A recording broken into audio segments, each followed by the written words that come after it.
बिस्मिल्लाहिर्रहमानिर्रहीम। अस्सलाम वालेकुम नाज़रीन, आप यूट्यूब चैनल देख रहे हैं। मैं इमरान ख़ान हूँ। कुछ खबरें इसहाक़ डार साहब की वापसी के हवाले से गलत फहमियाँ हैं, वो आपकी दूर कर देते हैं कि वो कितने बड़े इकोनॉमिस्ट हैं और वो क्या करेंगे पाकिस्तान के साथ, और एक्चुअली उनका मिशन क्या है वापस आने का, वो भी बताते हैं। फिर पूरी की पूरी PMLN ने एक रोला डाल दिया। उन्होंने कहा जी इमरान खान साहब को क्यों मौका मिला कि वो जाके गवर्नमेंट कॉलेज यूनिवर्सिटी के तलबा से उन्होंने बातचीत की है, और ये नहीं होना चाहिए था। इसके ऊपर वो बहुत एहतजाज कर रहे हैं। लेकिन सबसे पहले मैं आपको एक ख़बर दूं कि पाकिस्तान की अफवाज का एक हेलीकॉप्टर बलूचिस्तान में गिरकर तबाह हो गया है। इससे पहले माजी में भी एक वाक़या हो चुका है, और बिल्कुल माजी करीब में, जिसमें जनरल सरफराज समेत 6 जो अफसरान और फ़ौजी शहीद हो गए थे, और अब इस वाक़े के अंदर 2 मेजर समेत 6 एहलकार शहीद हुए हैं। ये जो हेलीकॉप्टर है ये बलूचिस्तान के इलाके हरनाई में गिरकर तबाह हो गया है। हेलीकॉप्टर हादसे में 2 पायलट समेत 6 एहलकार शहीद हुए हैं, और पाक फ़ौज का हेलीकॉप्टर गुज़िश्ता रात फ्लाइंग मिशन के दौरान गिरकर तबाह हुआ। हादसे में शहीद होने वालों में मेजर मोहम्मद मुनीब अफजल, मेजर खुरम शहजाद, नाइक जलील, सूबेदार अब्दुल वाहिद, सिपाही मोहम्मद इमरान और सिपाही शोएब शामिल हैं। तो एक बड़ा अनफॉर्चुनेट वाक़या। अल्लाह ताला इनके दर्जात को बुलंद करे और इनके अहल खाना को हिम्मत अता फ़रमाए। इतने बड़े सानहे से निकलने के लिए, उसका सामना करने के लिए सब्र और इस्तिकामत अल्लाह रब्बुल इज़्ज़त की ज़ात देती है। लेकिन उनके घर वालों के लिए एक बहुत बड़ा, उनके साथियों के लिए बहुत बड़ा डिज़ास्टर है, एक बहुत बड़ा सान्या है। तो अल्लाह ताला उनकी मुश्किलात को आसान फरमाए। अब आ जाए बाकी ख़बरों की तरफ। इमरान खान साहब ने GC यूनिवर्सिटी में जाकर खिताब किया, और इसहाक़ डार साहब पाकिस्तान वापस आ रहे हैं। पहले इमरान खान साहब वाली खबर पे आते हैं, फिर डार साहब की वापसी पे एक्चुअली क्या उम्मीदें हैं और डार साहब क्या करने आ रहे हैं, ये मैं आपको वीलॉग के आखिर में बताता हूँ। इमरान खान साहब ने एक तो जब वो GC गए तो गवर्नमेंट कॉलेज यूनिवर्सिटी लाहौर एक बहुत बड़ा तालीमी इदारा है। पाकिस्तान के अंदर उसका एक नाम है। जैसे पाकिस्तान में अगर आप लाहौर में बड़े इदारों के नाम लें तो FC college, government college, Aitchison college, ये वो बड़े बड़े कॉलेजेस हैं जिनके नाम फ़ौरन दिमाग में आते हैं।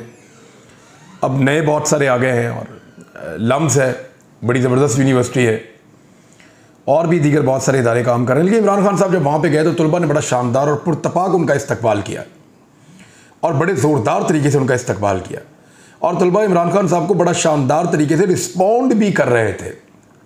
बड़ा अच्छा उनको रिस्पॉन्ड कर रहे थे, उनको आगे से जवाब देते थे। तो GC यूनिवर्सिटी में किताब करते हुए इमरान खान साहब ने कहा कि आने वाले दिनों में ऑडियो लीक्स में बहुत कुछ सामने आएगा। ये मैंने भी आपको कल अर्ज़ किया था। एक सोर्स ने मुझे बताया था कि ये तो तबाही फिर जाएगी। अभी कुछ नई चीज़ें भी क्लेम की जा रही हैं।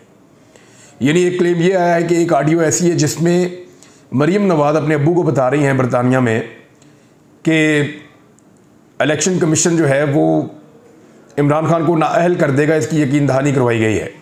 मुबैना तौर पे इस तरह की चीज़ें, और बहुत सारे सोशल मीडिया पे लोग इसको चला भी रहे हैं। तो अब ये ऑडियो भी लीक होने वाली है। दीगर बहुत सारी ऑडियोज़ हैं।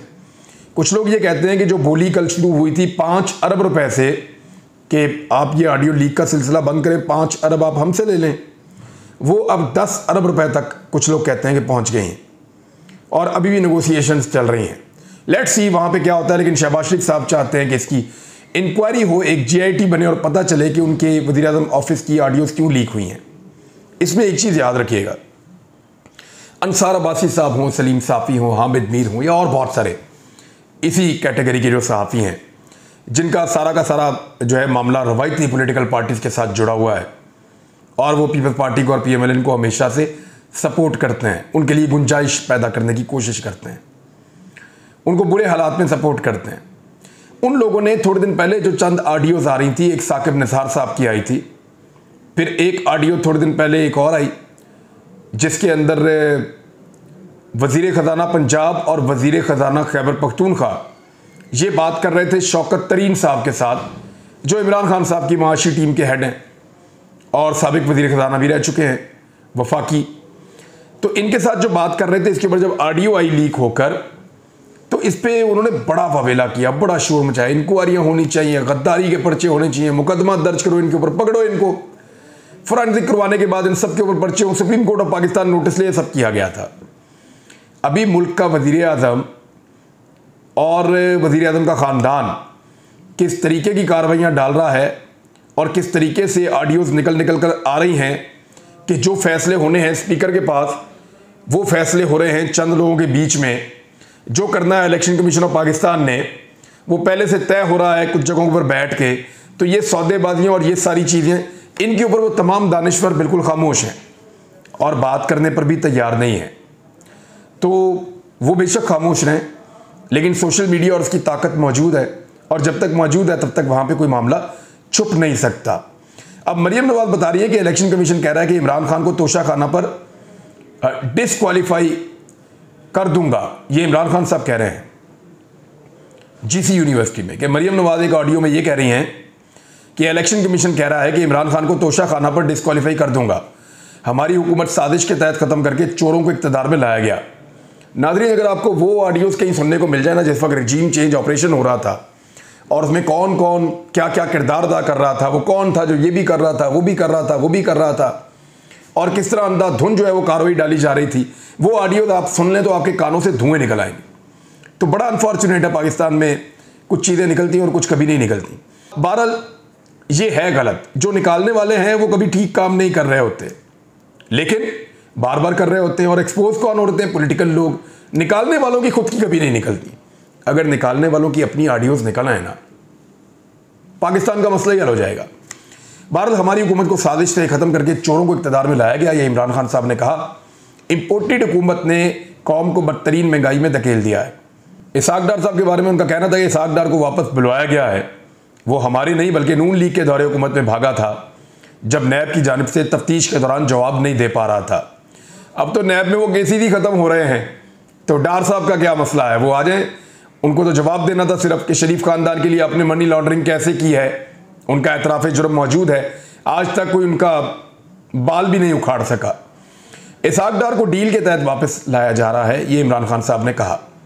विकी लीक्स, डॉन लीक्स और अब ऑडियो लीक्स ये भी आ गई हैं। Chief election commissioner Nawaz Sharif के घर का नौकर है। भारत ने कश्मीरियों की खुसूसी हैसियत ख़त्म कर दी थी तो हमने ताल्लुकात ख़त्म किए थे। ऑडियो लीक्स में मरियम नवाज कह रही हैं भारत से मशीनरी इंपोर्ट करें। शहबाज शरीफ तरीक़ाकार बता रहे हैं कि मशीनरी किसी और मुल्क से ले आओ। मरियम का दामाद ग्रिड स्टेशन बना रहा है, आपके पैसे से वो ग्रिड स्टेशन बनेगा। ऑडियो लीक्स में और भी बहुत कुछ आ रहा है। हमने ये तमाशा भेड़ बकरियों की तरह देखना है या सामने खड़े होना है।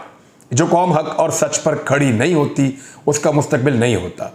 जब भी इनकलाबी तहरीक खड़ी होती है इसमें यूथ ने लीड किया है। मैं चाहता हूं कि आप तालिबे इल्म सारे इसमें शामिल हों। वियतनाम के खिलाफ जो मूवमेंट चली थी, वियतनाम के अंदर जो मूवमेंट चली थी इस तरह की जुल्म के खिलाफ, यूनिवर्सिटीज़ में चली थी। आप सब तैयारी कर लें। मैंने इन चोरों के खिलाफ जहाद का ऐलान किया है, जीत कर दिखाऊंगा। अब इस पे बड़ा एतराज़ किया जा रहा है। मरियम नवाज साहिबा ने सबसे पहले एतराज़ किया। उन्होंने कहा कि ट्विटर पर अपने बयान में वो लिख रही हैं कि गवर्नमेंट कॉलेज यूनिवर्सिटी के वाइस चांसलर के खिलाफ फितने को तालीमी इदारे के अहाते में जलसे के इनकाद करने पर सख्त कार्रवाई की जाए। तालीमी इदारे को सियासी नफरत फैलाने के लिए इस्तेमाल करना एक ऐसा जुर्म है जिसकी सज़ा दी जानी चाहिए। ये जी मरियम नवाज साहिबा कह रही हैं, और भी बहुत सारे लोग इस बारे में बात कर रहे हैं। अब इसके ऊपर जो पहला जवाब आता है वो फवाद चौधरी साहब का आता है। फिर मैं आपको बताता हूँ कि कौन कौन क्या क्या करता रहा है। फवाद चौधरी कहते हैं कि पूरी दुनिया में सियासी लीडर्स अपने ख्यालात के इजहार के लिए यूनिवर्सिटीज़ में ही जाते हैं। आप जदीद सियासी रुझानात से नाबल्द हैं और सवाए साजिश के आपकी कोई सियासी हिकमत अमली नहीं है, तो आप ऐसे अहमकाना मुतालबे कर रही हैं। आपको खुद यूनिवर्सिटी जाना चाहिए। अब नौजवान आपकी बात सुनते हैं या नहीं ये एक अलहदा बात है। वैसे मैंने भी आज कहा है कि PMLN को यूनिवर्सिटी में जाना चाहिए और जाकर देखना चाहिए कि क्या नौजवान उनकी बात सुनते हैं। अब एक बात पे आप लोग ज़रा गौर कीजिए, और ये बड़ी सीधी सीधी बात है कि नौजवानों को सियासत पाकिस्तान में क्यों नहीं करने दी जाती। आप गौर करें, तलबा को हमेशा सियासत से दूर करने की कोशिश की जाती है। जितना तलबा सियासत से दूर जाएंगे उतना उनके अंदर पॉलिटिकल अवेयरनेस कम होगी।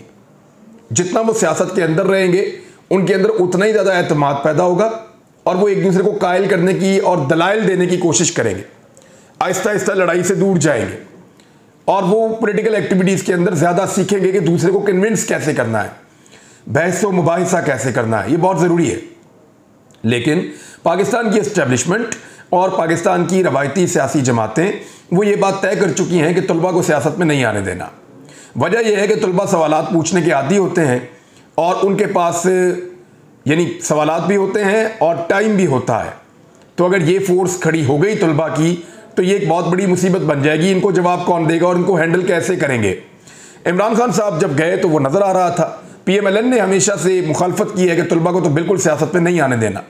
जब ये तलबा की सियासत को इस्तेमाल करते थे तो उस वक्त ये कत्ल व गारतगिरी भी करवाते थे, लेकिन तलबा को कभी हकीकी सियासत नहीं करने दी गई। हालांकि कायद-ए-आज़म मोहम्मद अली जिन्ना की जो तहरीक थी उसमें जो तलबा थे वो उनका हर अव्वल दस्ता थे। तो तलबा का पाकिस्तान बनाने में बड़ा अहम किरदार था। लिहाजा आप जब तक तलबा को दूर रखेंगे सियासत से तब तक वो सियासत में अपना रोल प्ले नहीं कर पाएंगे और पाकिस्तानी सियासत मैच्योर नहीं होगी। इनको सियासत के अंदर चाहिए होते रोबोट, ऐसे लोग जो बिल्कुल ना समझने की सलाहियत हो ना सवाल करने की सलाहियत हो, बस पीछे चलते रहे भीड़ चाल। तलबा जो हैं वो सवालात करते हैं, वो दिमाग वाले लोग होते हैं। अब मरियम नवाज साहब ने ये तो कह दिया कि इमरान खान साहब क्यों वहाँ पे गए और जाकर उन्होंने ये किया, तो उसके बाद गवर्नर पंजाब जो है वो एक्शन ले रहे हैं, वो नून लीग के। गवर्नर पंजाब मोहम्मद बलीगुर रहमान ने बतौर चांसलर गवर्नमेंट कॉलेज यूनिवर्सिटी में सियासी प्रोग्राम के इनेकाद का नोटिस ले लिया। मुल्क के नामवर तालीमी इदारे गवर्नमेंट कॉलेज यूनिवर्सिटी का सियासी अखाड़ा बनाना अफसोसनाक है। जामियात में इस तरह के सियासी जलसों की गुंजाइश नहीं है। बच्चे हमारा मुस्तकबिल और कौम का सरमाया है, उन्हें सियासत में धकेलने की कोई गुंजाइश नहीं है। बहरहाल ये अब इसके ऊपर कोई एक्शन लेंगे, लेकिन मैं आपको एक तस्वीर दिखाता हूँ। ये एहसन इकबाल साहब की है, ये गवादर यूनिवर्सिटी में एहसन इकबाल साहब खिताब कर रहे हैं। देखिए आप, ये मरियम नवाज साहब का ट्वीट है जिसमें वो शरीफ खानदान को, शहबाज शरीफ को, नवाज शरीफ को गवर्नमेंट कॉलेज यूनिवर्सिटी, यही वाली जहाँ इमरान खान साहब गए, इसमें और दूसरे तालीमी इदारों में दिखा रही हैं और साथ साथ तारीफ भी कर रही हैं और सोशल मीडिया को ये कह रही हैं कि इसको वायरल किया जाए। तो ये माजी में खुद जाते थे तो हलाल था, अब कोई और जाए तो हराम है। मुस्लिम लीग नून ने कितनी कितनी गंदी गालियां खवातीन को दी और कितना हरासा किया खवातीन को, उसके विजुअल एक मरतबा फिर वायरल हो गए हैं। क्योंकि मरियम औरंगजेब के साथ जो हुआ वो गलत और उसके ऊपर लोग तनकीद कर रहे हैं, लेकिन वो भूल गए कि मुस्लिम लीग नून ने खुद लोगों के साथ, खवातीन के साथ क्या किया और कैसे हरास किया है। तो वो तमाम गंदी गालियाँ, वो तमाम गलीज़ अलकाबात और वो तमाम बदतमीज़ी और धक्कम पेल वो सारी निकाल कर सोशल मीडिया ने मुंह पे मार दी है PMLN के मीडिया सेल के कि जनाब ये आप देखिए, अब आपको याद आ रहे हैं सारे इखलाकियात के भाषण, तो उस वक्त आप क्या कर रहे थे। तो अब इसका किसी के पास कोई जवाब है नहीं और कोई दे नहीं रहा।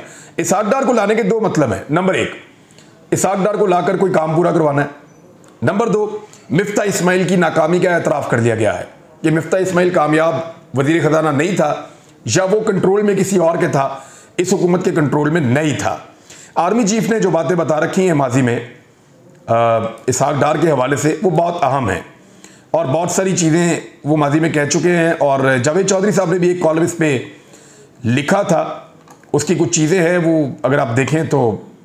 नंबर एक तो उसमें ये जावेद चौधरी साहब ने 6 मई 2021 को लिखा था। उन्होंने कहा कि शाहिद खान अब्बासी की सरबराही में नेशनल सिक्योरिटी कमेटी की मीटिंग हुई थी और इस मीटिंग में chairman joint chief of staff general Zubair Hayat, army chief general Qamar Javed Bajwa, air chief marshal, naval chief और नेवल चीफ एडमिरल ज़काउल्लाह शामिल नहीं थे। और इस मीटिंग में एहसन इकबाल ने CPAC पर ब्रीफिंग दी थी और इस ब्रीफिंग के बाद आर्मी चीफ ने इसहाक डार से ये पूछा था, डार साहब फाइनेंशियल एक्सपर्ट्स कह रहे हैं कि हमने भारी सूद पर कर्जे ले लिए हैं, हम ये अदा नहीं कर सकेंगे। डार साहब खामोश रहे थे और फिर वज़ीर आज़म के इशारे पर फवाद हुसैन फवाद ने जवाब दिया था और फवाद साहब ने यह तस्लीम किया था ऑरेंज लाइन और मेट्रो ट्रेन को CPAC में शामिल करने की वजह से इंटरेस्ट में इजाफा हुआ है। फवाद साहब ने यह भी माना था कि ये कर्जे 2019 में पाकिस्तान के लिए बहुत बड़ा चैलेंज होंगे। डार साहब जवाब दें, सच तो ये है, जनरल कमर जावेद बाजवा ने इस वक्त डार साहब से कहा था। तो डार साहब, अगर हम मेट्रो का टिकट 240 रुपये रखें तो भी हम बड़ी मुश्किल से किस्तें अदा कर सकेंगे। आप हमें समझाएं, हम 20 रुपये चार्ज करके कर्जा कैसे अदा करेंगे। जनरल बाजवा ने यह भी कहा था, मैं कर्जों के खिलाफ नहीं हूं, लेकिन हमें कर्जे लेकर तरबेला और मैंगला डैम जैसे मंसूबे बनाने चाहिए।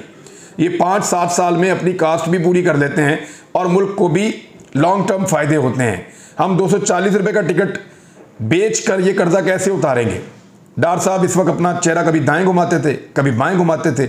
जनरल साहब कुछ फैसले सियासी भी होते हैं और इस वाकये के 3 सर्विसेज चीफ समेत 40 लोग गवाह हैं, यानी वो लोग शामिल थे। वो एक जुमले की गलती है बीच में लिखने में। फिर एक और इल्ज़ाम डार साहब पे ये लगा, स्टेफनो पोंटेकोवो पाकिस्तान में इटली के सफ़ीर थे। ये army chief general Qamar Javed Bajwa के पास गए थे और उन्होंने कहा था वेस्पा कंपनी पाकिस्तान में 2 प्लांट लगाना चाहते हैं, लेकिन देखे ना वो प्लांट अब मरियम नवाज के दामाद का तो नहीं है जो फ़ौरन लग जाएगा और आ जाएगा, चाहे वो इंडिया से भी आना चाहे। वेस्पा कंपनी इटली से 2 प्लांट लाना चाहता था, लेकिन वजीर खजाना इसहाक डार ने वेस्पा की इंतजामिया से कमीशन मांग लिया। जनरल बाजवा ने यह इशू भी नेशनल सिक्योरिटी कमेटी की मीटिंग में उठाया था। कमेटी में शामिल तमाम लोगों ने यह बात सुनी थी, लेकिन किसी ने इसहाक डार से वजाहत नहीं मांगी थी। ये है जनाब इसहाक डार साहब। अब मैं आपको इसहाक डार साहब के बारे में बताता हूं कि इकोनॉमिक्स में एमएससी और पीएचडी तक डॉक्टर मंसूर क्लासरा साहब ये क्लेम करते हैं कि उन्होंने बहुत स्टडी किया है इसहाक डार को, और इसहाक डार की माशी हिकमत अमली को बहुत गौर से उन्होंने देखा और पढ़ा और डिस्कस भी किया है। पहले तो इसहाक डार एक माहिर माशियात नहीं है, बल्कि वो एक अकाउंटेंट हैं, वो एक अकाउंटेंट हैं, चार्टर्ड अकाउंटेंट। और वो ऐसे अकाउंटेंट हैं जिनको फर्जी डाटा के हेर फेर में महारत हासिल है, यानी वो चीज़ों को कम या ज़्यादा करने के अंदर, चीज़ों को घुमाने के अंदर, लोगों को बेवकूफ़ बनाने के अंदर उनकी महारत है। माशी प्लान से या तरक्की से उनका दूर दूर तक कोई वास्ता नहीं है। तो अब डार साहब को लाकर एक नया तजुर्बा किया जा रहा है। ये पाकिस्तान की मईशत के साथ एक नया खिलवाड़ होगा। पाकिस्तान के ताकतवर हल्के पहले से जानते हैं, लेकिन उनका इसमें क्या, वो तो न्यूट्रल है। अब तक के लिए इतने, अपना ख्याल रखिएगा, अपने इस चैनल का भी। अल्लाह हाफिज़।